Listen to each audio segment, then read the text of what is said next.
Hi guys, and welcome back to my channel. It's your boy Renzi Benzi, and today you won't be seeing my face for this entire video, but I'm going to show you my work from home setup. Before anything else, most of you here know that my day job is an air traffic controller, and obviously I don't bring my job at home.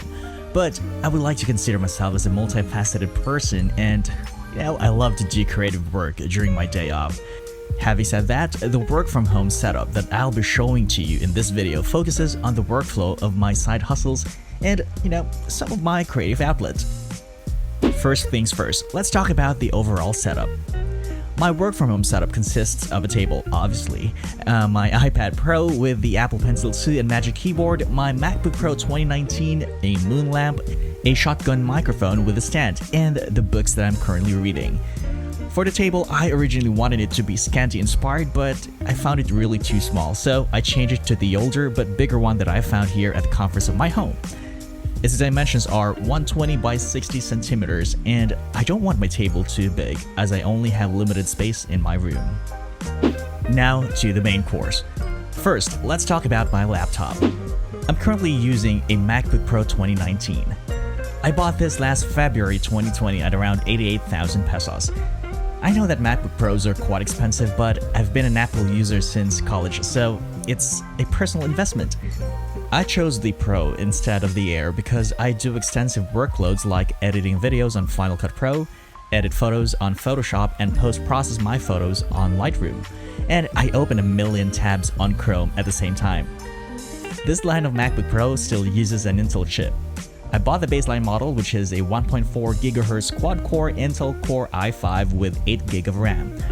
The only thing that I regret about this unit was that it only had 128 GB of storage. As a content creator who constantly edits videos and photos, it felt like 128 GB is just too small for me. Honestly, I should have bought the 256 GB model instead. Sure, there's the 1TB external drive that I could connect every time I use Final Cut Pro, but it takes a few precious seconds to connect. Wait for the drive to load before launch Final Cut Pro. I don't know about you, but I'm very particular about time.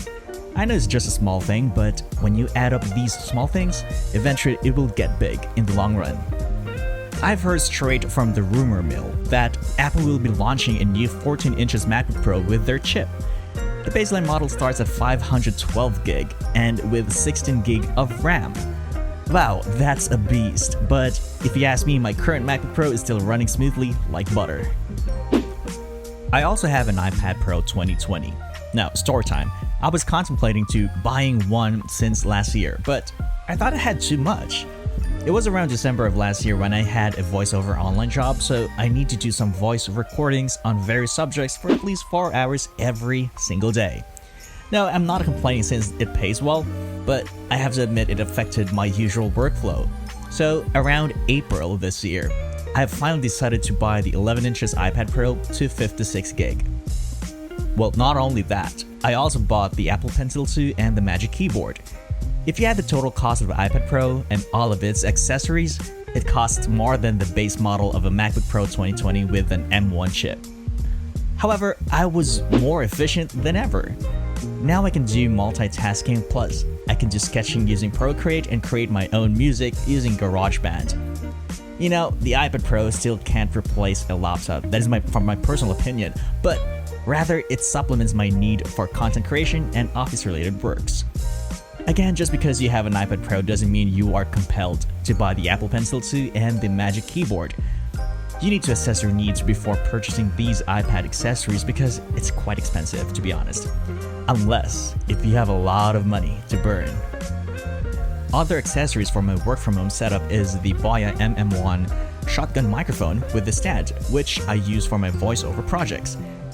I also use that microphone in recording this vlog's narration. And I also have the AirPods Pro, which easily connects to my Apple gadgets, and also my Galaxy Buds Pro, which easily connects to my Samsung Galaxy S21 Ultra. One more thing. These are the books that I'm currently reading, and these are not just for display. Sometimes I read a book while taking a break from either writing a blog post or editing a video. On top of that is the moon lamp that I bought from Shopee. It costs around 300 pesos only. Originally, I didn't plan to put it there, but it's a moon lamp, and I don't need to break a bank to bring the moon to my desk. You can't say no to the moon, right? And as for my future plans for my work from home setup, I'm planning to buy a slightly bigger table since I want to buy a Samsung 32 inches 4K TV, which will serve as a monitor of my laptop. Also, I might add some lights to, set the right mood when I'm working. And, when your workplace is neat, comfortable, and you get the right gadgets, it should be fun. Like, it also inspires you to do good on your work and to produce great output or content for your YouTube, blogs, or whatever. I guess that's it for now. If you like this video, please do click the like and subscribe buttons and also the notification bell so that you'll be the first one to know that I have new content here on YouTube. Once again, this is your boy Renzi Benzi saying adios amigos and stay safe. Cheers, mate.